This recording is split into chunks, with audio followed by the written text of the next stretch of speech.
नमस्कार मित्रों, स्वागत है आपका मां शैलपुत्री चैनल पर, जहां हम आदि शक्ति और सदाशिव महादेव से जुड़ी कथाओं की प्रस्तुति करते हैं। मित्रों, पिछले वीडियो में हमने महिषासुर के जन्म की कथा का वर्णन किया था कि किस प्रकार उसकी माता की मृत्यु के पश्चात एक आग के गोले द्वारा महिषासुर का जन्म हुआ और अंत में शुंभ और निशुंभ द्वारा भड़काने पर वह महाकाली से युद्ध करने के लिए ब्रह्मदेव की तपस्या करना प्रारंभ कर देता है। अगर अब तक आपने वह वीडियो नहीं देखा तो हमारे चैनल पर जाकर देख सकते हैं। अब आगे महिषासुर द्वारा ब्रह्मदेव की तपस्या से इंद्रदेव भयभीत हो जाते हैं और उसे रोकने का उपाय ढूंढने लगते हैं। और इधर कैलाश पर कार्तिकेय महादेव से महाकाली की कथा सुनने को उत्सुक थे। महादेव कहते हैं, कहानी नहीं, यह कथा है कार्तिकेय। आरंभ करूंगा तो न जाने कितने रात निकल जाएंगे, कितने दिन निकल जाएंगे। कार्तिकेय कहता है, तो ठीक है, अध्यायों में बांट के सुना दीजिए। कितने अध्याय चुनेंगे इस कथा के लिए? महादेव, 9 अध्याय। 9 शक्ति का प्रतीक है और 9 दुर्गा का भी। प्रथम दुर्गा का नाम शैलपुत्री है, दूसरी का ब्रह्मचारिणी और तीसरी और चौथी का नाम चंद्रघंटा और कुष्मांडा है। 5वीं को स्कंद माता कहते हैं और छठी को कात्यायनी तथा 7वीं सुशोभित होती है कालरात्रि से और 8वीं का नाम है महागौरी। 9वीं का नाम सिद्धिदात्री है और ये है नवदुर्गा के स्वरूप।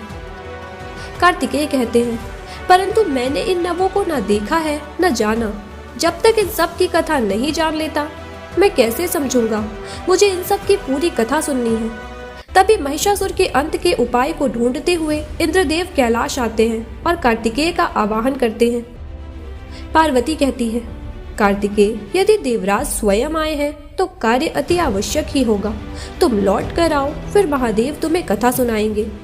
कार्तिकेय महादेव और माता पार्वती से आज्ञा लेकर इंद्रदेव से मिलने जाते हैं। इंद्रदेव कहते हैं, कार्तिकेय, महिषासुर ब्रह्मदेव की तपस्या कर रहा है। यदि उसे नहीं रोका गया तो वह तारकासुर से भी बड़ा संकट लेकर आएगा। कार्तिकेय कहते हैं, इंद्रदेव, परंतु उसने कोई अपराध नहीं किया है तो उसका अंत क्यों? जिसने पाप नहीं किया उसे मारने का पाप महादेव का पुत्र नहीं कर सकता। इंद्रदेव, इस समय आप महादेव के पुत्र नहीं, देवसेना के सेनापति है कुमार कार्तिकेय। मैं देवराज हूँ और मेरे आदेश का पालन आपको करना ही होगा। कार्तिकेय, तो देवसेना होने के नाते मुझे आपको देव परंपरा की मर्यादा में रखना ही होगा और देवसेना का सेनापति होने के नाते यह मेरा कर्तव्य है कि मैं न केवल देवों की रक्षा करूं अपितु देव परंपरा की भी रक्षा करूं। हम अवश्य ही महिषासुर पर आक्रमण करेंगे देवराज, परंतु तब जब वह तपस्या से उठ न जाए और कोई पाप कर्म न करे। इंद्रदेव क्रोध में कहते हैं, वर्षों का अनुभव है मुझे कार्तिकेय। ये असुर तपस्या करते हैं और फिर स्वर्ग पर आक्रमण करते हैं। तुम मुझे अपने बातों में नहीं फंसा सकते। तुम मेरा आदेश न मानकर यह सिद्ध कर देना चाहते हो कि देवराज इंद्र कायर है, उसके मन में छल और पाप भरा हुआ है। फिर वह कार्तिकेय पर लांछन लगाते हुए कहते हैं, देवसेना का सेनापति बनकर तुम संतुष्ट नहीं हो, अब तुम राजा बनना चाहते हो, इसलिए ऐसी अनिष्ट बातें कर रहे हो ना कार्तिकेय। और एक बात जान लो कार्तिकेय, मुझे तुम्हारी सहायता की कोई आवश्यकता नहीं। मैं स्वयं जाकर उस महिषासुर का अंत कर दूंगा। वह शक्ति बनकर इससे पहले मुझे ललकारे, मैं उसे ही समाप्त कर दूंगा। इधर कैलाश पर महादेव और माता पार्वती कार्तिकेय के लौटने का इंतजार कर रहे थे ताकि वह अपनी अधूरी कहानी को पूर्ण कर सके। इधर इंद्रदेव कार्तिकेय को ललकारते हुए कार्तिकेय से युद्ध करने लगते हैं। कार्तिकेय उन्हें उनसे युद्ध करने से बार बार मना करते हैं, परंतु इंद्रदेव उनकी एक न सुनते और वह कार्तिकेय पर प्रहार कर देते हैं। फिर भी कार्तिकेय युद्ध को टालने की कोशिश कर रहे थे, वह इंद्रदेव पर प्रहार नहीं कर रहे थे। तब उन्हें उकसाने की मनसा से इंद्रदेव कहते हैं, तुम भयभीत हो गए हो कार्तिकेय। तुमने तो तारकासुर का वध भी अपनी माता की सहायता से किया था। कायर हो तुम, कायर। इतना सुनने के बाद भी कार्तिकेय चुप रहते हैं। तब इंद्रदेव कार्तिकेय को उकसाने के लिए माता पार्वती का अपमान करना शुरू कर देते हैं। माता पार्वती का अपमान सुन कार्तिकेय को अत्यंत क्रोध आ जाता है और वह भी इंद्रदेव के ऊपर अपनी शक्ति से प्रहार कर देते हैं, जिससे इंद्रदेव की मृत्यु हो जाती है। इंद्रदेव की मृत्यु होते ही तीनों लोकों में अशांति और अंधकार छाने लगता है, जिसे देख ब्रह्मदेव, नारायण, महादेव, माता पार्वती और अन्य सभी देवता वहां आ जाते हैं। वहाँ सभी लोग इंद्रदेव को मृत अवस्था में देखते हैं। तब पार्वती रोते हुए कहती है, कार्तिकेय, यह तुमने क्या कर दिया पुत्र? एक योद्धा के लिए उसके आक्रमण का फल जानना अति आवश्यक होता है। तुमने अनर्थ कर दिया कार्तिकेय, तुमने अनर्थ कर दिया। देवराज की हत्या कर दी तुमने। कार्तिकेय कहते हैं, मैंने जो किया मुझे उस पर कोई पश्चाताप नहीं है माता। जो मेरी माता के सम्मान पर वार करेगा तो कार्तिकेय उसका अंत निश्चित ही करेगा।